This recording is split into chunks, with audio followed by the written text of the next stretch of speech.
आज मैं आप लोगों के सामने तुलसीदास जी के कहे गए सुंदर शब्दों का चरित्र वर्णन करूंगी। तो चलिए सुनते हैं कि रामचरितमानस शुरू करने जब उन्होंने शुरू की थी तो उन्होंने किस प्रकार से वर्णन किया था। तुलसीदास जी ने सबको अपना सबके लिए अपनी वंदना की है, चाहे उसमें शिव जी हो, पार्वती हो और भी दूसरे देवी देवताओं की सबकी वंदना की है। उसके आगे वो बोलते हैं, वह तीर्थराज अलौकिक अकथनीय है एवं तत्काल फल देने वाला है, उसका प्रभाव प्रत्यक्ष है। जो मनुष्य इस संत समाज रूपी तीर्थराज का प्रभाव प्रसन्न मन से सुनते और समझते हैं और फिर अत्यंत प्रेम पूर्वक इसमें गोते लगाते हैं, वे इस शरीर के रहते ही धर्म, अर्थ, काम, मोक्ष चारों फल पा जाते हैं। इस तीर्थराज में स्नान का फल तत्काल ऐसे देखने में आता है कि कौवा कोयल बन जाते हैं और बगुले हंस। यह सुनकर कोई आश्चर्य ना करे, क्योंकि सत्संग की महिमा किसी से छिपी हुई नहीं है। वाल्मीकि जी, नारद जी और अगस्त्य जी ने अपने अपने मुखों से अपनी होनी जीवन का वृतांत कही है। जल में रहने वाले, जमीन पर चलने वाले और आकाश में विचरण करने वाले नाना प्रकार के जड़ चेतन जितने जीव इस जगत में हैं, उनमें से जिसने जिस समय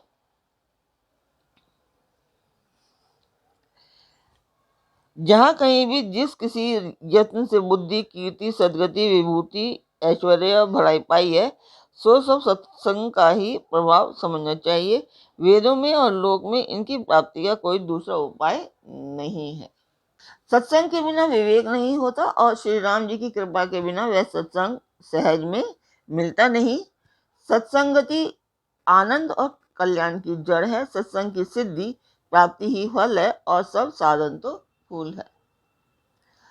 दुष्ट भी सत्संगति पाकर सुधर जाते हैं, जैसे पारस के स्पर्श से सोना सुहावना हो जाता है, सुंदर सोना बन जाता है।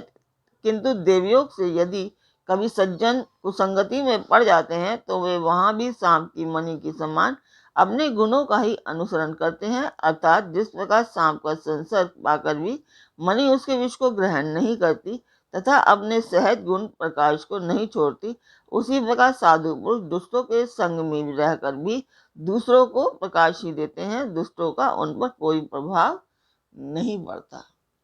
ब्रह्मा, विष्णु, शिव, कवि और पंडितों की वाणी भी संत महिमा का वर्णन करने में सकुचाती है।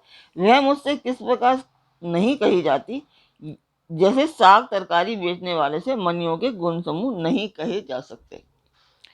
मैं संतों को प्रणाम करता हूँ जिनके चित्त में समता है, जिनका न कोई मित्र है और न कोई शत्रु। जैसे अंजलि में रखे हुए सुंदर फूल, जिस हाथ ने फूलों को तोड़ा और जिसने उनको रखा, उन दोनों ही हाथों को समान रूप से सुगंधित करते हैं, वैसे ही संत शत्रु और मित्र दोनों का ही समान रूप से कल्याण करते हैं।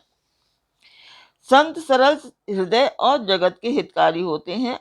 उनके ऐसे स्वभाव और स्नेह को जानकर मैं विनय विनती करता हूँ और मेरी इस बाल विनय को सुनकर कृपा करके श्री राम जी के चरणों में मुझे प्रीति दे।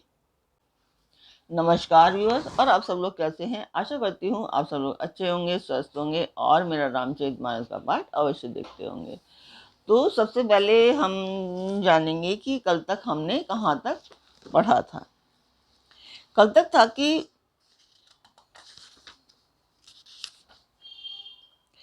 फिर राम जी के राज्याभिषेक का प्रसंग, फिर राजा दशरथ जी के वचन से राज्याभिषेक के आनंद में भंग पड़ना, और फिर नगरवासियों का विरह, विषाद और श्री राम लक्ष्मण का संवाद। ये गरुड़ जी काकभूषुंड जी गरुड़ जी को कथा सुना रहे हैं। श्री राम का वनगमन, केवट का प्रेम, गंगा जी से पार उतरकर प्रयाग में निवास, वाल्मीकि जी और प्रभु श्री राम जी का मिलन, जैसे भगवान चित्रकूट में बसे, यह सब कहा। तो यदि समझ में ना आए तो आपको पिछला जो रामचरितमानस का पाठ है आपको वो देखना चाहिए, तो आपको क्लियर समझ में आ जाएंगी चीजें। फिर मंत्री सुमंत जी का नगर में लौटना, राजा दशरथ जी का मरण, भरत जी की ननिहाल से अयोध्या में आना और फिर उनके प्रेम का बहुत वर्णन किया। राजा की अंत्येष्टि क्रिया करके नगरवासियों को साथ लेकर भरत जी वहां गए जहाँ सुख की राशि प्रभु श्री राम जी थे। फिर श्री रघुनाथ जी ने उनको बहुत प्रकार से समझाया, जिसे वे खड़ाऊ लेकर अयोध्यापुरी लौट आए। वह सब कथा कही। भरत जी की नंदीग्राम में रहने की रीति, इंद्रपुत्र जयंत की नीच करनी और फिर प्रभु श्री रामचंद्र जी का और अत्रि जी का मिलाप वर्णन किया। जिस प्रकार विराट का वध हुआ और शरभंग जी ने शरीर त्याग दिया, वह प्रसंग कहकर फिर सुतीक्ष्ण जी का प्रेम वर्णन करके प्रभु और अगस्त्य जी का सत्संग वृतांत कहा। दंडक वन का पवित्र करना कहकर फिर भुचुंड जी ने गिरिराज के साथ मित्रता का वर्णन किया। फिर जिस प्रकार प्रभु ने पंचवटी में निवास किया और सब मुनियों के भय का नाश किया और वे जैसे लक्ष्मण जी को अनुपम संदेश दिया और सूर्पनखा को कुरूप किया, वह सब वर्णन किया। फिर खरदूषण वध और जिस प्रकार रावण ने सब समाचार जाना, वह बखान करके कहा। कल तक हमने यहाँ जाना था, इसके आगे आज हम चलेंगे। आज की यात्रा आरंभ होगी। तो इसके आगे मैं बता दूं कि रामचरितमानस का पाठ मैंने जो कर रही हूँ ये एक शुभ काज है। ऑब्वियसली ये क्योंकि ये रामचरितमानस है तो ये शुभ है और काज भी शुभ है।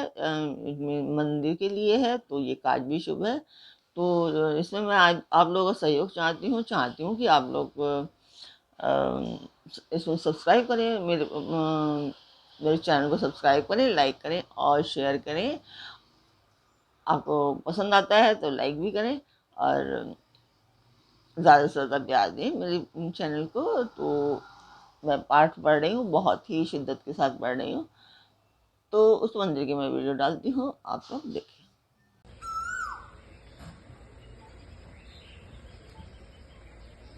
आप लोगों ने वो मंदिर की वीडियो देखी, आपको मेरा पाठ कैसा लगता है, आपको उसमें अच्छा लगता है तो वो बताइए। आपको उसमें कमियां दिखाई देती हैं, आप मुझे वो भी बताइए, जिससे कि मैं उसमें कमियों को मैं सुधार सकूं। तो चलते हैं आज के पाठ पर। स्वागत करती हूँ मैं आप सभी का अपने इस कार्यक्रम रामचरितमानस के उत्तराखंड पाठ में। दस कंदर मारी तिब्बत कही, जेहि विधि भई सो सब तेहि कही। मुनि माया सीता कर हरना, श्री रघुवीर विरह कछु बरना। तो जिस प्रकार रावण और मारीच की बातचीत हुई वह सब उन्होंने कही। फिर माया सीता का हरण और श्री रघुवीर के विरह का कुछ वर्णन किया। मुनि प्रभु गीत किया जिमि कईना, वदि कबंध सभी रिहि गति दीना।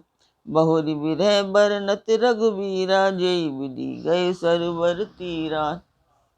फिर प्रभु ने गिद्ध जटाइयों की जिस प्रकार क्रिया की, कबंध का वध कबंध का वध करके शबरी को परम गति दी और फिर जिस प्रकार विरह वर्णन करते हुए श्री रघुवीर जी पंपा सागर के तीर पर गए, वह सब कहा।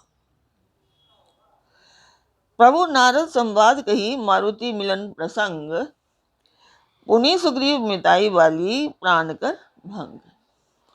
प्रभु और नारद जी का संवाद और मारुति के मिलने का प्रसंग कहकर फिर सुग्रीव से मित्रता और बाली के प्राणनाश का वर्णन किया। कभी ही तिलक करी प्रभु कृत शैल प्रवंशन वास। वर्णन वर्षा शरद अरु, राम रोज कभी त्रास। सुग्रीव का राज तिलक करके प्रभु ने प्रवर्षण पर्वत पर निवास किया तथा वर्षा और शरद का वर्णन, श्री राम जी का सुग्रीव पर रोष और सुग्रीव का भय आदि प्रसंग कहे। जेहि विधि कभी पति कीस पठाए, सीता खोज सकल दिस दाए। विवर प्रवेश कीने जेहि भांति, कबिन बहुरी मिला संपाति। जिस प्रकार वानरराज सुग्रीव ने वानरों को भेजा और वे सीता जी की खोज में जिस प्रकार सब दिशाओं में गए, जिस प्रकार उन्होंने बिल में प्रवेश किया और फिर जैसे वानरों को संपाति मिला, वह सब कथा कही। सुनि सब कथा समीर कुमारा, नागत भयो पयोधि अपारा। लंका कभी प्रवेश जिमि कीना, पुनि सीता धीरजू जिमि दीना। संपाति से सब कथा सुनकर पवन पुत्र हनुमान जी जिस तरह अपार समुद्र को लाग गए, फिर हनुमान जी ने जैसे लंका में प्रवेश किया और फिर जैसे सीता को धीरज दिया, सो सब कहा। बन उजारि रावणे ही प्रबोधि, पूरी पुरदहि दाघेउ बहुरी पयोधि। आए कपि जहाँ सब जहाँ रघुराई, वैदेही की कुशल सुनाई। अशोक उनको उजाड़कर, रावण को समझाकर, लंकापुरी को जलाकर, फिर जैसे उन्होंने समुद्र को लांघा और जिस प्रकार सब वानर वहां गए जहाँ श्री रघुनाथ जी थे, और आकर श्री जानकी जी की कुशल सुनाई। सेन समेति कथा जथा रघुवीरा, उतरे जाई बारी निधि तीरा। मिला विभीषण जय विधि आई, सागर निग्रह कथा सुनाई। फिर जिस प्रकार सेना सहित श्री रघुवीर जाकर समुद्र के तट पर उतरे और जिस प्रकार विभीषण जी आकर उनसे मिले, वह सब और समुद्र के बांधने की कथा उसने सुनाई। सेतु बांधी कबिसेन जिमी, उतरी सागर पार, गयो वसीठी बीरबर, जेहि विधि बाली कुमार। पुल बांधकर जिस प्रकार वानरों की सेना समुद्र के पार उतरी और जिस प्रकार वीर श्रेष्ठ बाली पुत्र अंगद दूत बनकर गए, वह सब कहा। निशिचर कीस लड़ाई, बरनिशि विविधि प्रकार, कुंभकर्ण घननाद कर, बल पौरुष संघार। फिर राक्षसों और वानरों के युद्ध का अनेकों प्रकार से वर्णन किया। फिर कुंभकर्ण और मेघनाद के बल, पुरुषार्थ और संहार की कथा कही। निशिचर निकर मरन विधि नाना, रघुपति रावण समर बखाना। रावण बध मंदोदरी शोका, राज विभीषण देव अशोका। नाना प्रकार के राक्षस समूहों का मरण तथा रघुनाथ जी और रावण के अनेक प्रकार के युद्ध का वर्णन किया। रावण वध, मंदोदरी का शोक, विभीषण का राज्याभिषेक और देवताओं का शोक रहित होकर कहकर, सीता रघुपति मिलन बहोरी, सुरन कीन अस्त्र कर जोरी। पुनि पुष्पक चढ़ी कपिन समेता, अवध चले प्रभु कृपा निकेता। फिर सीता जी और श्री रघुनाथ जी का मिलाप कहा, जिस प्रकार देवताओं ने हाथ जोड़कर स्तुति की और फिर जैसे वानरों समेत पुष्पक विमान पर चढ़कर कृपा धाम प्रभु अवधपुरी को चले, वह कहा। जेहि विधि राम नगर निज आए, बायस विशद चरित सब गाए। कैसी बहोरी राम अभिषेका, पुर बरनत नीति अनेका। जिस प्रकार श्री रामचंद्र जी अपने नगर अयोध्या में आए, वे सब उज्जवल चरित्र कागभूषुंडी जी ने विस्तार पूर्वक वर्णन किए। फिर उन्होंने श्री राम जी का राज्याभिषेक कहा। शिव जी कहते हैं कि अयोध्यापुरी का और अनेक प्रकार की राजनीति का वर्णन करते हुए, कथा समस्त भुसुंड बखानी, जो में तुम्हें सन कही भवानी। सुनि सब राम कथा खगनाहा, कहत वचन मम परम उछाहा। भुसुंडी जी ने वह सब कथा कही जो हे भवानी मैंने तुमसे कही। सारी राम कथा सुनकर पक्षीराज गरुड़ जी मन में बहुत उत्साहित आनंदित होकर वचन कहने लगे। गयऊ मूल संदेहु सुनेहु सकल रघुपति चरित, भयऊ राम पद निहित प्रसाद वायस तिलक।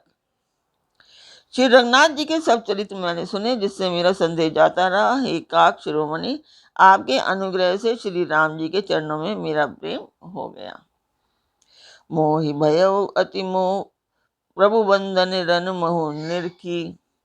चितानंद संदोह, राम विकल कारण कवन।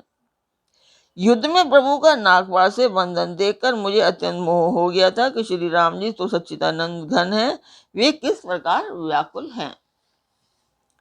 दे चरित अति नर अनुसारी, भयऊ हृदय मम संशय भारी। सोई भ्रम अवहित करि मैं माना, कीने अनुग्रह कृपा निधाना। बिल्कुल ही लौकिक मनुष्यों का चरित्र देखकर मेरे हृदय में भारी संदेह हो गया। मैं अब उस भ्रम संदेह को अपने लिए हित करके समझता हूँ। कृपा निधान से मुझ पर यह बड़ा अनुग्रह किया। जो अति आतप व्याकुल होई, तरु छाया सुख जानई सोई। जो नहीं होत मोह अति मोही, मिलते तात कवन विधि तोही। जो धूप से अत्यंत व्याकुल होता है वही वृक्ष की छाया का सुख जानता है। हे तात, यदि मुझे अत्यंत मोह ना होता तो मैं आपसे किस प्रकार मिलता। सुनते हो कि मैं हरि कथा सुहाई, अति विचित्र बहु विधि तुम गाई। निगमागम पुराण मत एहा, कहीं सिद्ध मुनि नहीं संदेहा। और कैसे अत्यंत विचित्र यह सुंदर कथि कथा सुनना जो आपने बहुत प्रकार से गाई है। वेद शास्त्र और पुराणों का मत यही मत है, सिद्ध और मुनि भी यही कहते हैं, इसमें संदेह नहीं है। संत विशुद्ध मिलहि परितेहि, चित वही राम कृपा करि जेहि। राम कृपा तब दर्शन भयउ, तब प्रसाद सब संशय गयउ। शुद्ध सच्चे संत उसी को मिलते हैं जिसे श्री राम जी कृपा करके देखते हैं। श्री राम जी की कृपा से मुझे आपके दर्शन हुए और आपकी कृपा से मेरा संदेह चला गया।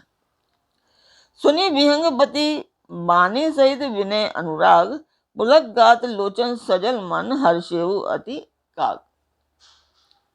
पक्षीराज गरुड़ जी की विनय और प्रेम युक्त वाणी सुनकर काकभूषुंडी जी का शरीर पुलकित हो गया, उनके नेत्रों में जल भराया और वे मन में अत्यंत हर्षित हुए। श्रोता सुमति सुलील सुचि, कथा रसिक हरिदास, पाई उमा अति गोप्यमपि, सज्जन करहि प्रकाश। हे उमा, सुंदर बुद्धि वाले सुशील पवित्र कथा के प्रेमी और हरि के सेवक श्रोता को जान पाकर सज्जन अत्यंत गोपनीय सबके सामने प्रकट न करने योग्य रहस्य को भी प्रकट कर देते हैं। बोलियो काकभूषुंड बहोरी, नवग नाथ पर प्रीति न थोरी। सब विधि नाथ पूज्य तुम मेरे, कृपा पात्र ना रघुनायक केरे। काकभूषुंडी जी ने फिर कहा, पक्षीराज पर उनका प्रेम कम न था, अर्थात बहुत ज्यादा था। हे नाथ, आप सब प्रकार से मेरे पूज्य हैं और श्री रघुनाथ जी के पात्र हैं। तो आज का पाठ मैं यहीं पर पूर्ण करती हूँ। कल फिर मिलेंगे एक नए पाठ में, एक नई उमंग, एक नई तरंग के साथ। तब तक आप मेरा चैनल अवश्य सब्सक्राइब करें, लाइक करें और मेरे पाठ को शेयर अवश्य करें। शेयर करना ना भूलें और अपने परिवार और मित्रगणों को भी कहें कि वो भी सब्सक्राइब करें और शेयर अवश्य करें, ताकि मैंने जो ये प्रण लिया है इसे मैं पूर्ण कर पाऊँ। तो कल फिर मिलते हैं एक नए पाठ में। तब तक के लिए जय सिया राम।